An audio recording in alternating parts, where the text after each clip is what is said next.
Hello and welcome to Battle Systems. Today we are going to be going through the tutorial mission for Maladum Dungeons of Enveron.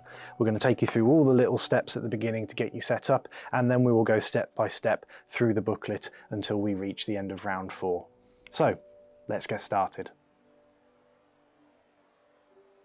First, I'm going to run you through all of the components that are involved in this game. We'll initially go through everything that is on page 2 of your booklet, starting with the raid rulers. Weapons and spells can be used over 3 distances: short range, which is up to 5 squares, medium range, which is 5 to 13 squares, and long range, which is 14 squares and above. Particularly with weapons, the distance can make a difference to the amount of damage that is dealt. So, these rulers are ideal because you can just count the squares, but when aiming diagonally or shooting below or above to different levels, this means you can quickly decide what attack is going to be most effective against an enemy. Next is our campaign log. This doesn't affect the tutorial mission we're doing today, but it's nice to go through it anyway. You've got a few different sections on here. You've got the delay tracker, which impacts the dread level of any quest that you're going on, the party's achievements, an area to track how many times you have caused the Maladaar to flee, as he can appear at any time via an event card. If you defeat him, it will weaken him for a later encounter, and you can track that here. And then on the reverse, a section where you fill in the party's rewards from different quests. Next are your Maladaar reference cards. These are for classes that have access to magic. These classes, you can choose to apply experience points to learning new spells rather than learning new skills. And these are the cards that accompany the class boards explaining the spells available to each class and for you to track which ones your adventurer has learned. Next, we're going to look at our combat dice. The blue dice is always the one dice that is rolled if it is only one that is required, purely because this has the double hit marker on it, which considers it to be a critical hit. All the other dice have simply 3 different faces: single hit, a skull, which counts as a blunder and often carries an adverse effect with it. Anything that is blank is simply a failure, and these have no effect. Next is going to be your magic die. Whenever one of your adventurers is casting a spell, this die needs to be rolled in order to resolve whether the magic is successful or not, and if there are any other effects. So Phase 1 would be mental overload. Basically, any pegs used at this time are discarded with no effect. The character becomes fatigued, and if this roll is due to a spell cast via an item, instead of fatiguing the character, the item is simply broken and cannot be used again this game. Phase 2 is mental stability, so there is no further effect. Phase 3 is mental recovery. After any current effects are resolved, the character actually then restores their magic peg. Phase 4, as soon as I can find it, is Withering Blast.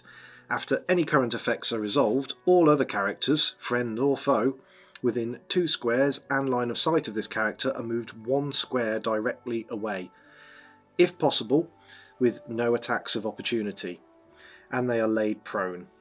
Affected characters may spend a skill peg to keep their footing and ignore this effect if they want. Surface 5 is Radiating Aura.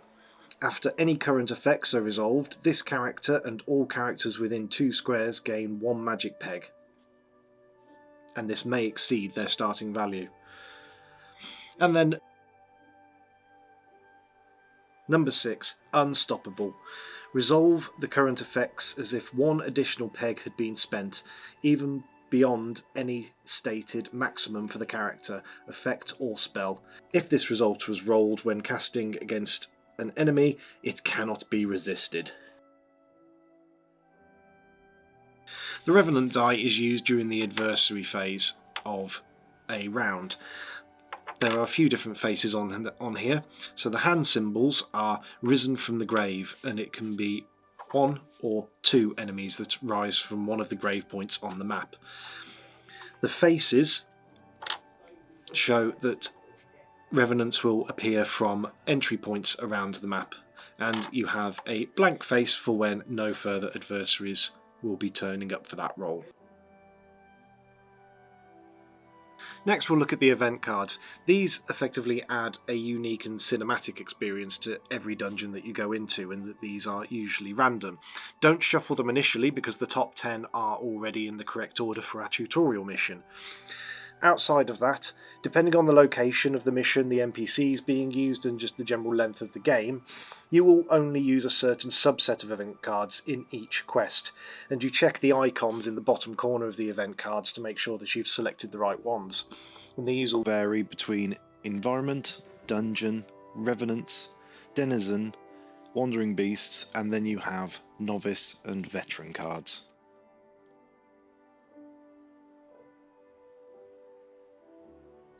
Next we're going to go through the adventurer dashboards. Each adventurer's abilities and stats should be tracked throughout the game using this plastic dashboard. The first section that we're going to put in is the actual character board itself. This shows the adventurer's statistics, their personal details, and on the reverse it has their NPC stats.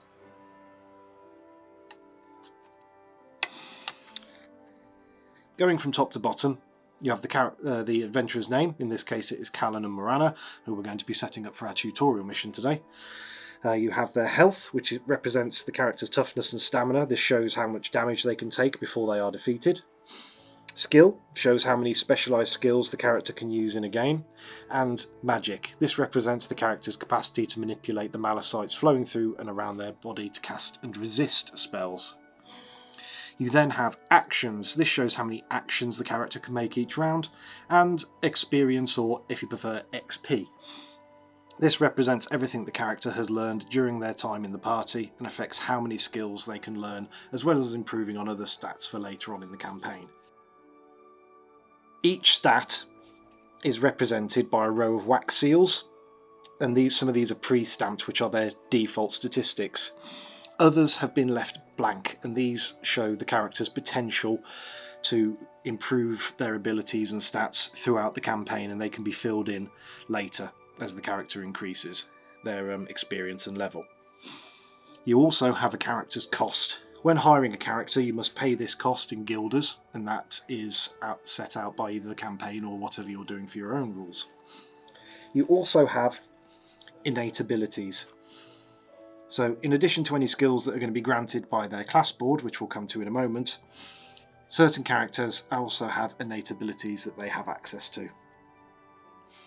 You also have armour slots on each of the characters' boards. These can be punched out so that items can be worn.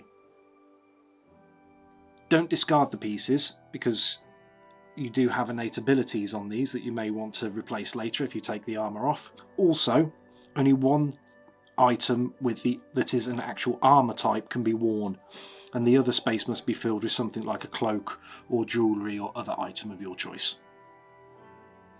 Next we're going to come on to the class board.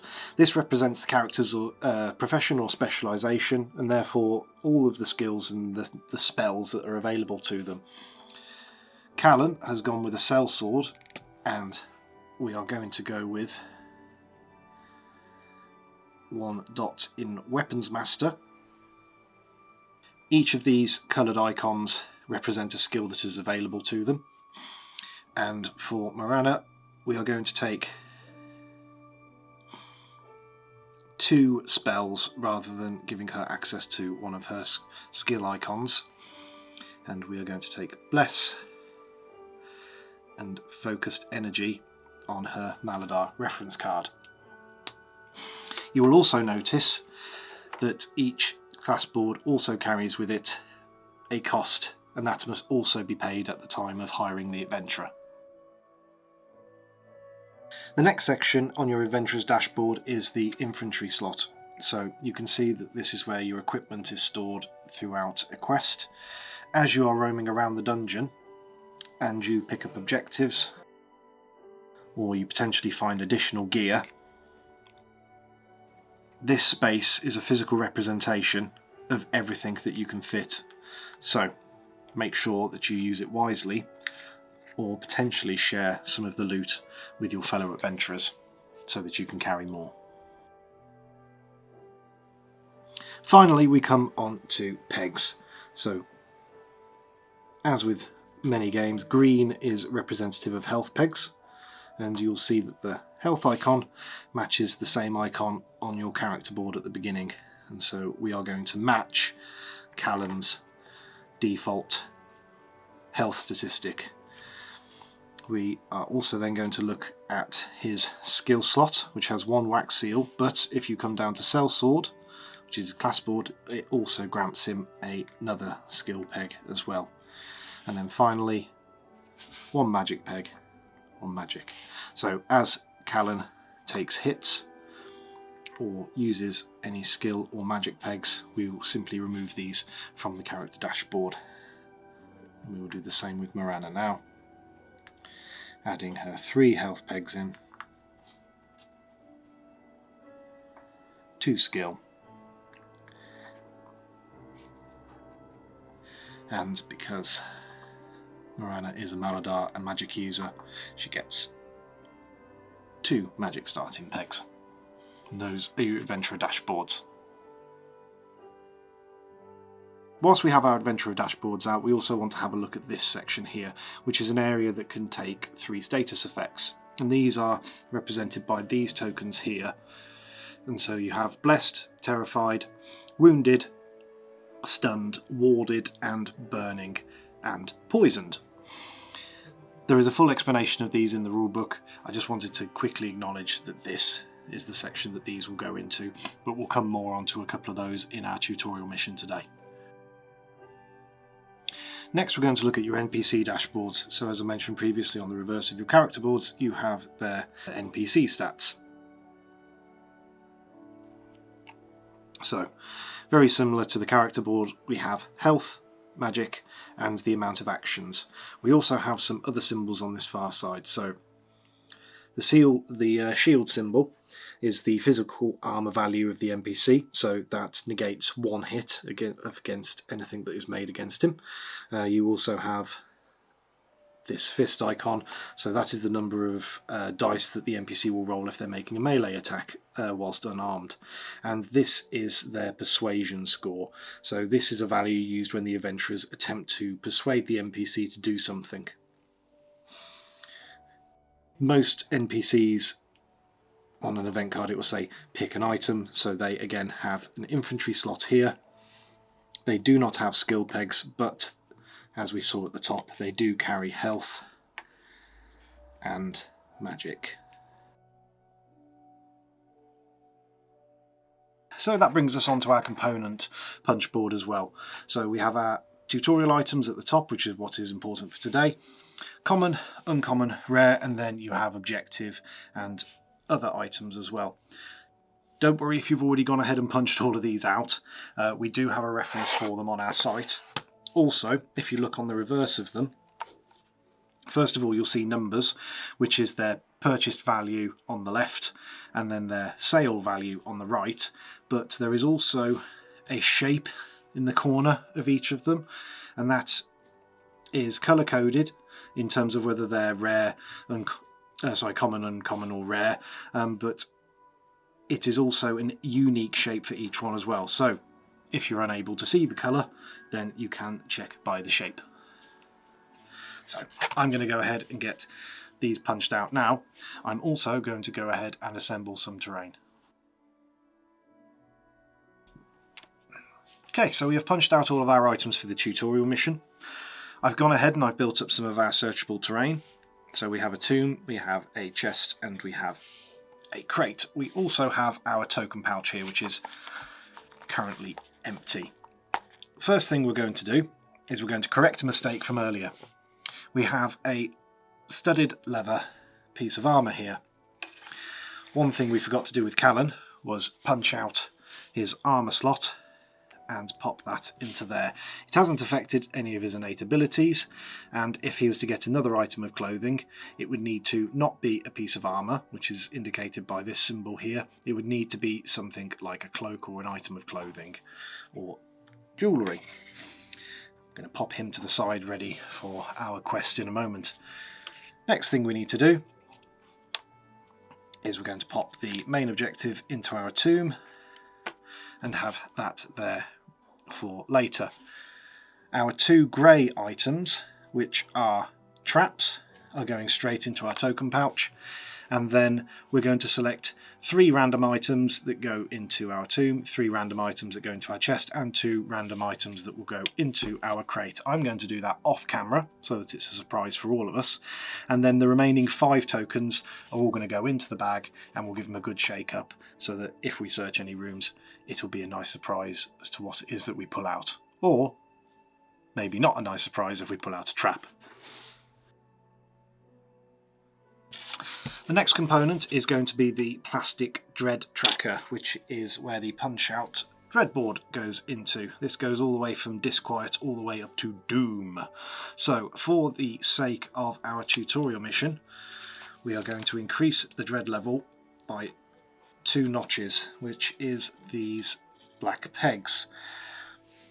During the dread phase of every round, we will be using these, and we will come to that in the actual mission in a moment. But for now, we will start with 2 pegs in the board and put that to the side, ready for in a moment.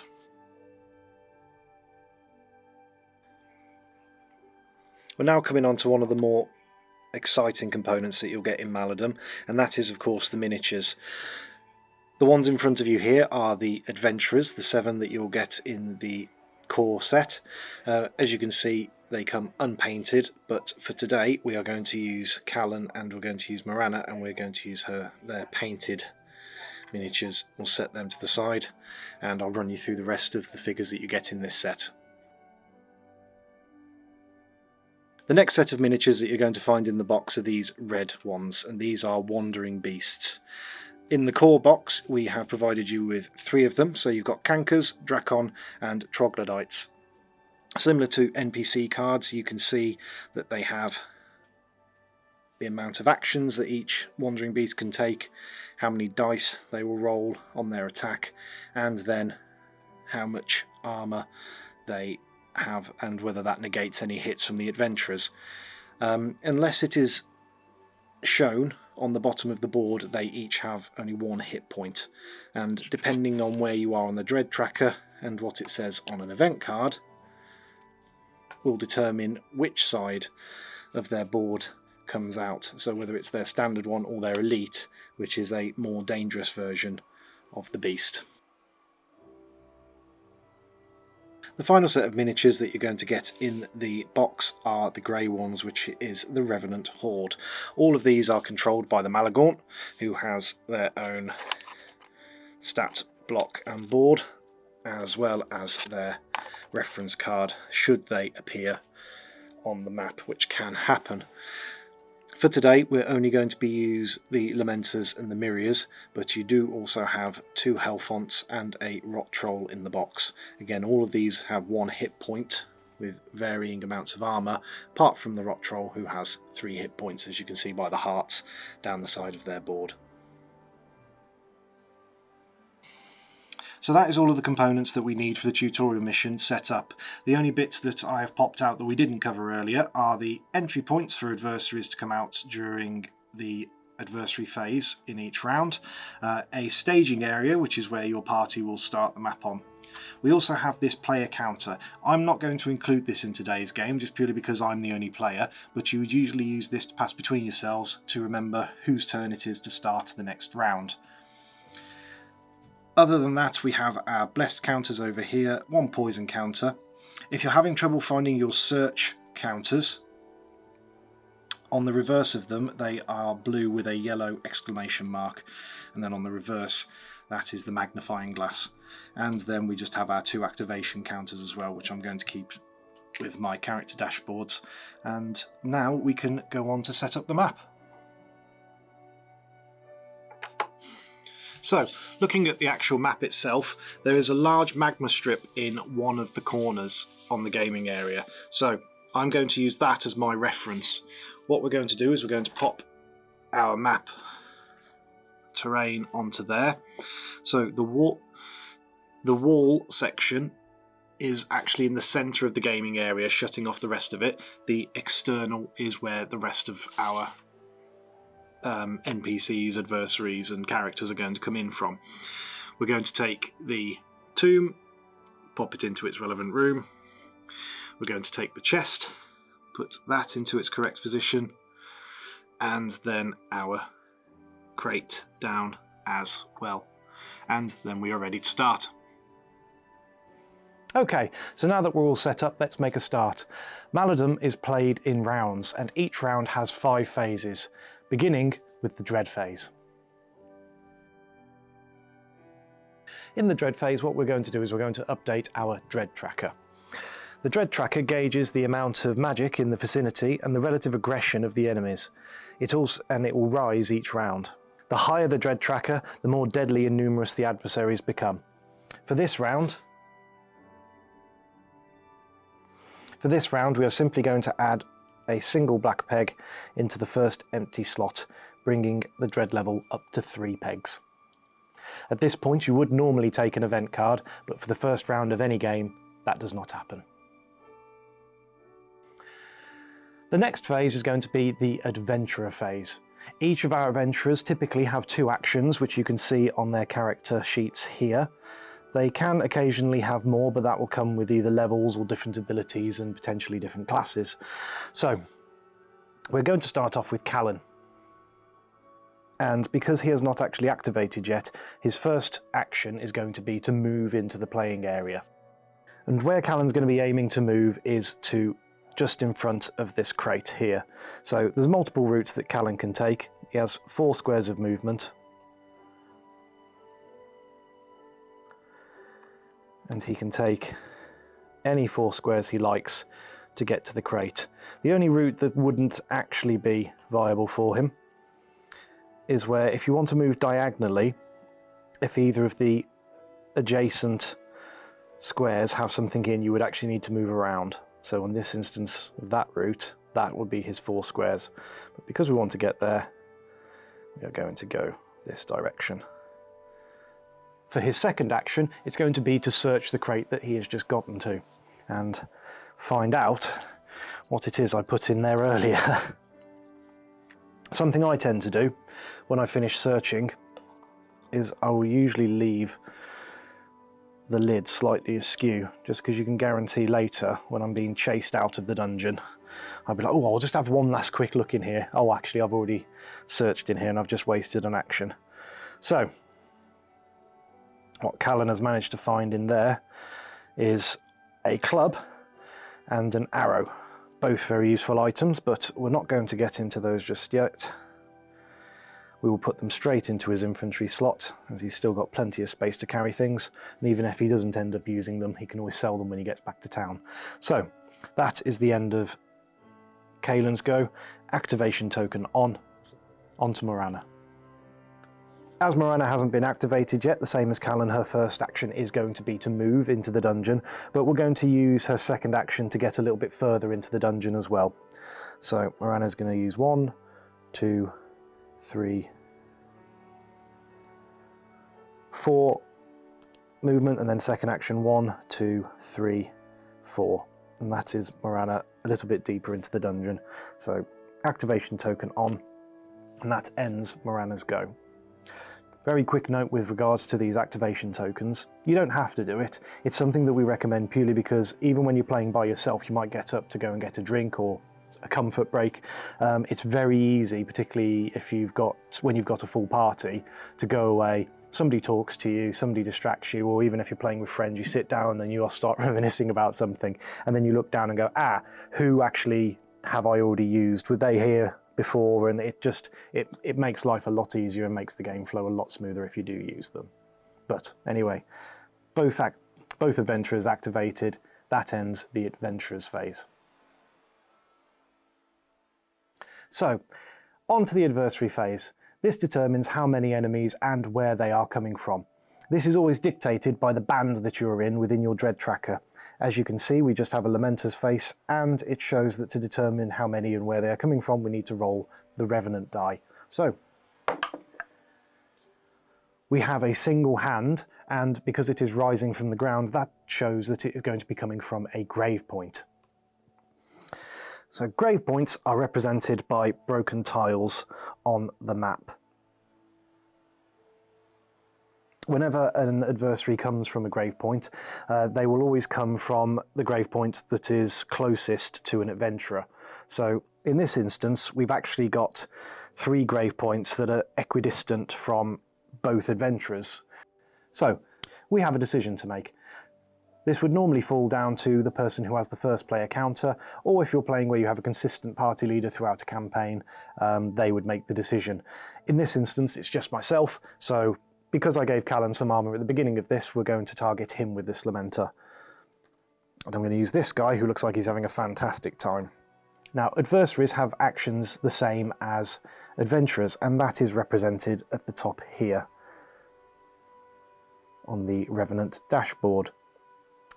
Now, this Lamentor's course of action is pretty obvious. It is going to attack Callan. At this point, we then follow the flowchart that we have in the rulebook that determines how it would behave in this situation. So, it has spawned into the gaming area. Can the NPC reach the target with one of its melee attacks without moving? No. Is the target in the NPC's line of sight? Yes, he is. Does the NPC have a ranged weapon or the ability that can reach the target? Well, unless he flails one of his arms and it comes shooting off, no. And that isn't in the rules currently, but maybe you can house rule it and share it with us, and we'll put it on our socials. So the NPC will move towards the target via the shortest route, which in this instance is that way. At this point you would think, fantastic, the Lamentor has used up all of his actions, we can now move on. Unfortunately for Callan, the Lamentor does have the first strike action, which basically means as soon as it has moved to its target, it will make a melee attack. So, we now need to resolve an attack action. For attack actions, the blue die is always used. For this particular attack from this adversary, you can see that it has the 2 icon within the fist on its dash area, so that means we need to add additional die, and every time you add additional die to the blue attack, you add red die to it, so we're going to roll 1 red and 1 blue. In this instance, we have rolled a single hit on the blue die. Now, because Callan has got his armour, that means that it effectively negates that hit, and he takes no damage this turn. And that ends the Adversary's phase. Now, normally at this point we would have an NPC phase. That's where we deal with any of the actions or behaviours for NPCs or wandering beasts that have been activated into the gaming area. We don't have any of those this time, so we just simply skip this phase. At this point we enter the assessment phase. This is effectively a tidying up phase where you just get ready for the next round. So we don't have anything to resolve really this early in the game. I'm simply going to take off the activation tokens, and if I was playing with a friend at this point, this is where I would pass over the first player coin as well, just simply so that we know who starts the next round and who is in charge of the decisions. Anyway, on to the next round. Round 2, and we start immediately with our dread phase again. So initially we're going to start off by adding 1 black peg to our dread tracker, bringing us up to level 4, and this time we're also going to draw an event card. Alarm. So, because we are still in the disquiet band of our dread tracker, that means we will only read the top section. Disquiet. Your presence has sounded an alarm. Increase the dread by 1. So, all we need to do for this is we are simply going to add another peg to our dread tracker, and then the effects of this event card have been resolved, so we're going to put it separate from the main deck in a discard pile so that we know that has been resolved and we don't accidentally redraw it again. Moving into the adventurer phase for round 2, if you're playing by yourself you can activate your adventurers in any order that you wish. For when you're playing cooperatively with multiple people at the table, you activate the adventurer that has the first player token first. So in this instance, I'm going to choose Moranna to start our round. So with us activating Moranna, let's turn and help Callan out, as it seems like he's going to be taking some hits this round. So we are going to use one of the spells that we prepared before coming into the dungeon. So looking at your reference card, we're going to look at Bless. The icon next to Bless shows that it is an action, not an effortless action, in order to cast this spell, so we're going to use up one of Moranna's actions to cast this. And the fact that it is purple shows that it is a vicarious spell, which means that it targets other characters within medium range and line of sight. So We can tell that Callan is within line of sight and well within range of the medium ruler, which means that Callan is a very eligible target for this spell. So, now that we've selected the spell that we're going to use, we now need to decide how much power we're going to put into it. This is very easy because Moranna is only rank 1, so therefore she's only able to use 1 magic peg. But this will change throughout the campaign as Moranna is leveled up and XP is added to her. So, this means that Callan is an eligible target, and we can remove 1 magic peg from Moranna as she is going to cast the spell. Now, it would be fantastic if we could just say, right, I've now cast this spell, and that is it resolved. That isn't how it works from Maladaar, unfortunately. We need to roll the magic die to determine how well an adventurer actually manages to control their powers. So in this instance, Moranna has rolled a 3, which actually means mental recovery. So it means that once the effects of this spell have been resolved, it does mean that she's actually going to recover her magic peg. So first of all, let's resolve the effects of this spell. Bless states that the target gains X blessed counters. So X in this instance is going to be 1, simply because we only used 1 magic peg, so we are going to add 1 blessed counter to Callan's character dashboard there. We are then going to take a magic peg back out of our supply, and it is going to go into Moranna's character dashboard as well.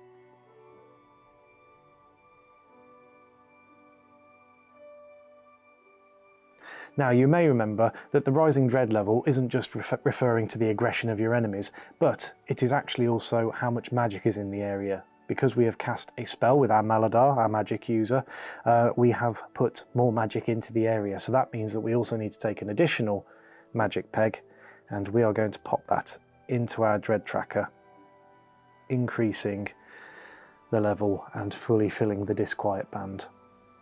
This only needs to be done once per round. So say, for example, you have a party of 4 magic users and each one of them casts a spell. You only need to add a peg to the Dread tracker for the first spell that is cast within that round. So, Moranna has used her first action to bless Callan. We are now going to use her second action to move. So we are going to move 1, 2, 3, continuing to progress into the dungeon. Now, in addition to an adventurer's normal actions, they also have an effortless action. And these are basically quick feats that they can accomplish on the run. Things such as quickly picking something up off the floor, or, in this instance, opening a door. So, with Moranna's effortless action, that is exactly what she's going to do. She's going to open the door and stand in it. Now, she did only use 3 squares of movement to get to here. However, because her movement was interrupted and then she used the effortless action, that does mean that that action has been used and that additional square of movement has been lost. But both actions and an effortless action used, successful spell, activation token on to Callan's turn. Now activating Callan, he is beginning his turn engaged with this Lamentor. So I imagine he is going to want to turn and get his own back. As you may have noticed with the character cards, they don't have the same fist symbol as the adversaries, and that is because most of them do not have an unarmed attack action. They rely on the equipment in their infantry. Callan has his axe, which has a 2 symbol, so again we are going to take the blue die and then 1 additional red die for the 2 dice that we're attacking with, which we have managed to score 2 hits against the Lamentor. So if we look at the Lamentor, and we'll also look at the Myria just for comparison, you can see that the Myria has a shield icon with a 1 in it. So similar to Callan's 1 armour, that would mean that the Myria has the ability to negate one of the hits. The Myria on the other, the Lamentor on the other hand, does not. So this is done, dusted, dead, wiped off the face of the earth with 2 hits. So, with Callan's second action, he is going to move further into the dungeon also.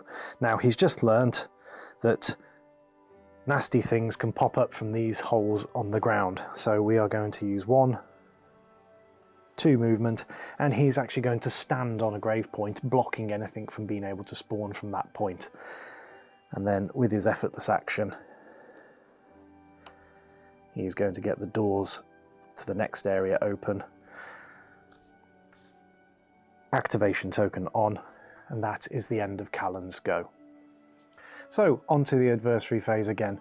We are still just in the disquiet band, so we are going to roll solely for Lamenters using the Revenant Die. And we have 2 of the Lamenters' faces, so that means we also need to roll the magic die to determine which of the spawn points the Lamenters are going to be coming from. So we have rolled a 6, so we're going to bring this guy back, who probably wants more revenge against Callan, and he's going to bring a friend with him as well. So we go through the flowchart again. Can they reach anybody with their melee attack? No. Is there anybody within line of sight? No. And can they reach anybody with a ranged attack? No. So they are simply just going to continue moving through the dungeon to the closest adventurer. So we are just going to move them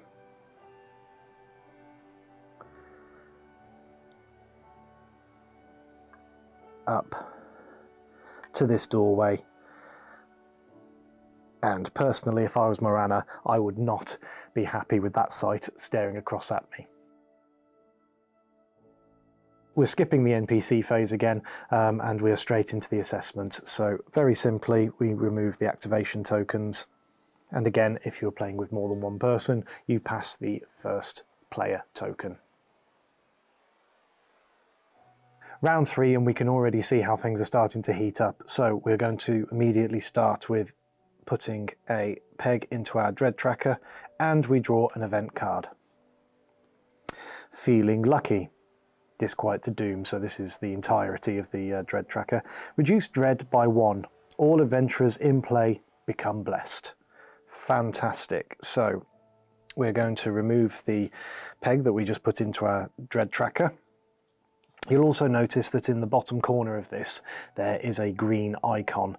That simply means that this is a novice card. So these are shuffled into the deck as normal, and they are specified in the earlier missions, but they do become fewer and fewer as you level up. So enjoy the respite whilst it is part of the game. So we will pop a bless counter on Moranna, and we will put another one on Callan. So we mentioned earlier about how if you cast these at a higher bless at a higher level, then the character can receive additional bless tokens, so it would stack. It will still stack even if it comes from an event card. On to our adventurers. We're going to activate Callan for the first time, so he's got his big axe and his 2 bless counters, so he's feeling pretty confident about being able to protect this room. So we're going to take 1, 2, 3, 4. Now, he's not going to be able to reach these Lamenters to be able to attack them. One of the more common uses of your effortless action is to simply take a dash, which is an additional 1 square of movement. So he's going to do that just up to here, so that he is guarding the doorway for when these Lamenters come into the room. He is then going to use his second action to search the room. When you search a room in Maladum, you use your token bag. So, trying not to cheat, which can happen because obviously you've got the different size tokens, but we are going to draw this, and I have ruined the event card that gave us a little bit of respite. So I have managed to draw or Callan has managed to draw, we'll blame Callan rather than me, an alarm. Alarms make a noise, so that is actually going to increase the dread level by 1, so that peg goes back in.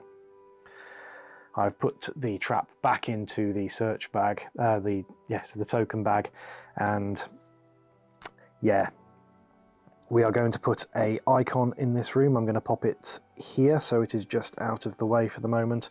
That basically just lets us know in future turns that this room has already been searched. And yeah, poor choice there, Callan. Activation token on. Moranna's turn. So activating Moranna, at this point she could go and just bonk one of these Lamenters on the head with her staff.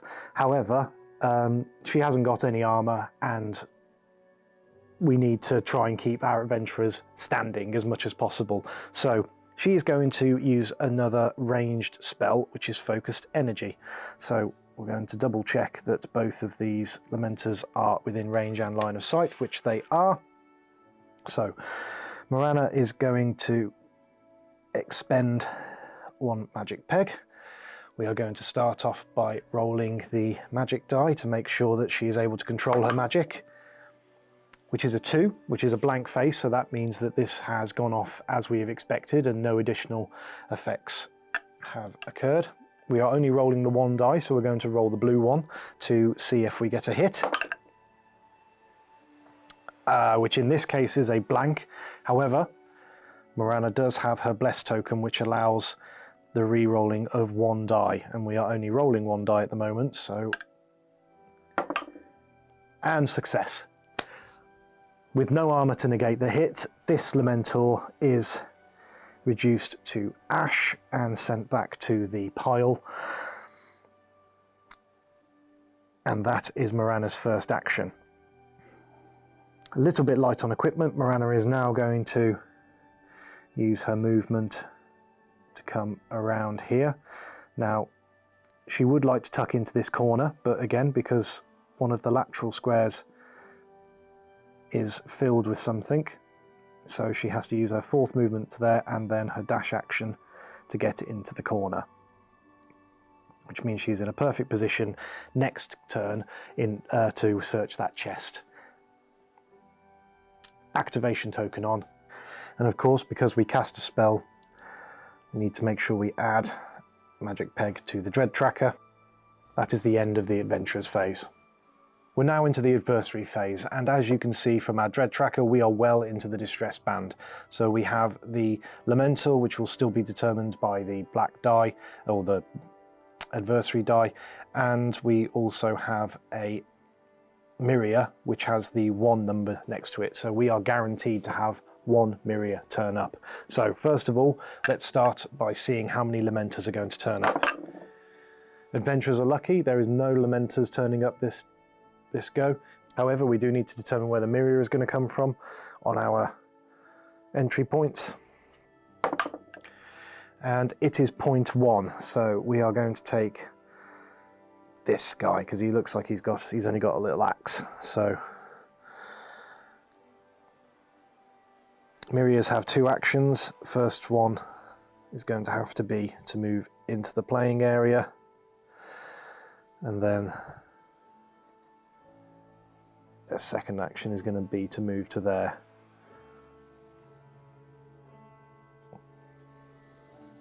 The reason that we took this route, simply that is the quickest route to the closest adventurer before. So following the foe chart again, they can't make a melee attack, they do not have anyone in line of sight, and if they did have anyone in line of sight, they couldn't make a ranged attack. With the Myria moved, we're now going to activate the Lamenter. As you can see from the Revenant's cards, these adversaries do actually have ranks, so this determines what order they are activated in. So we activated the Myria first, and now we are going to activate our Lamenter, which is in play. So we have our Lamenter moving up to attack Callan. It does only have 1 action, but it has the first strike, so we are going to roll 2 dice again, 1 blue, 1 red.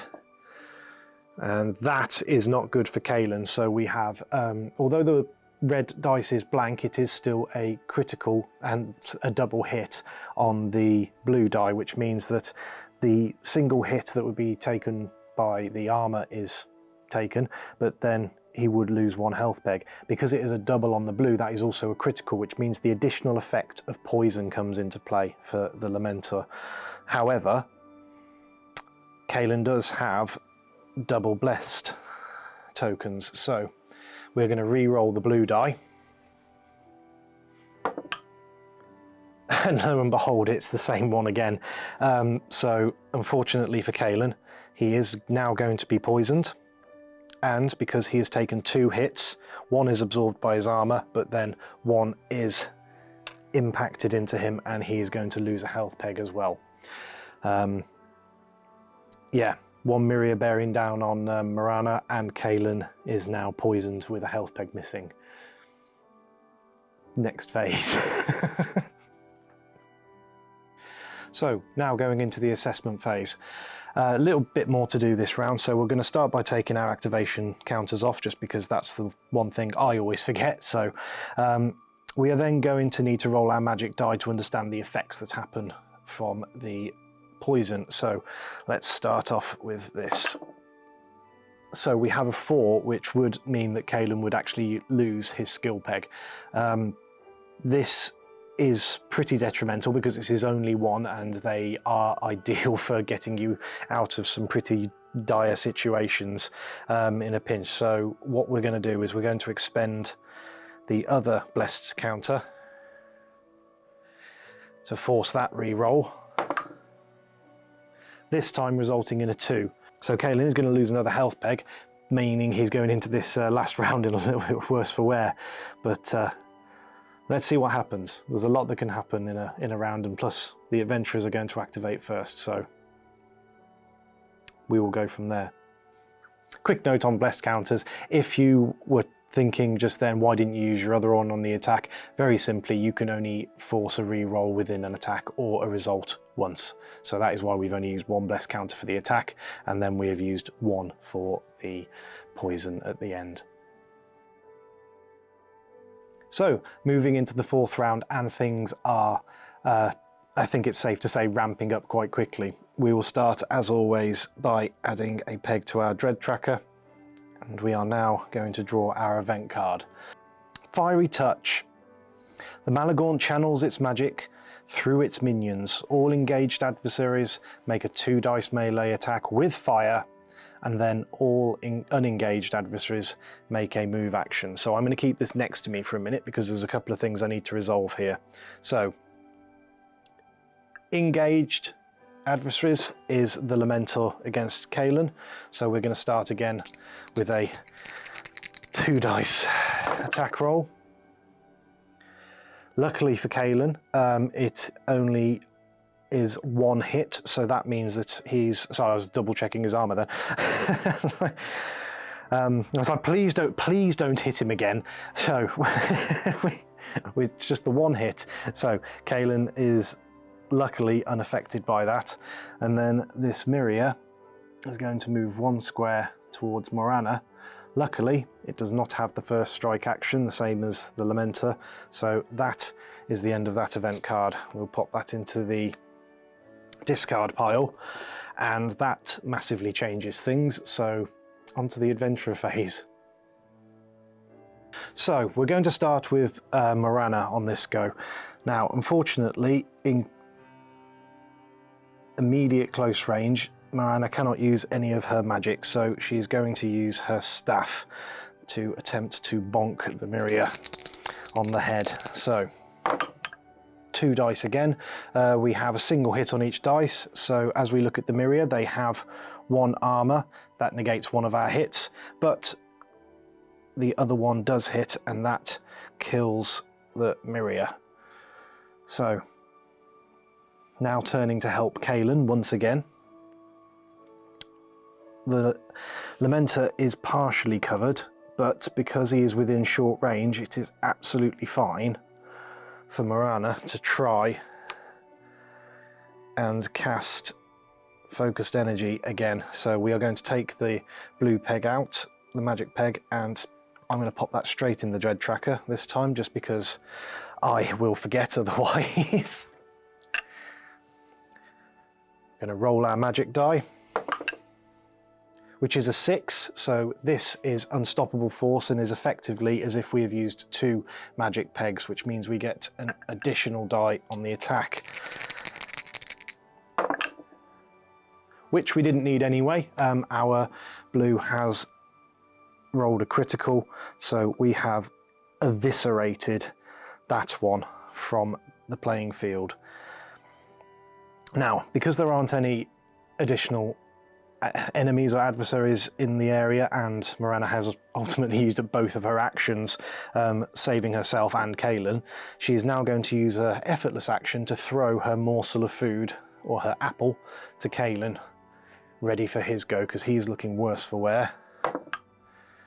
Now, if it was a critical, Callan would have caught it. However, because it is just simply a hit, it is going to land at Callan's feet.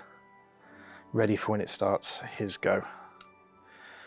Activation counter on. Time for Callan. So, as we start Callan's turn, he's going to use his effortless action to pick up his morsel of food. However, I'm not going to bother putting it into his infantry because he is going to use both of his actions to rest this turn, which means that he regains 1 health peg.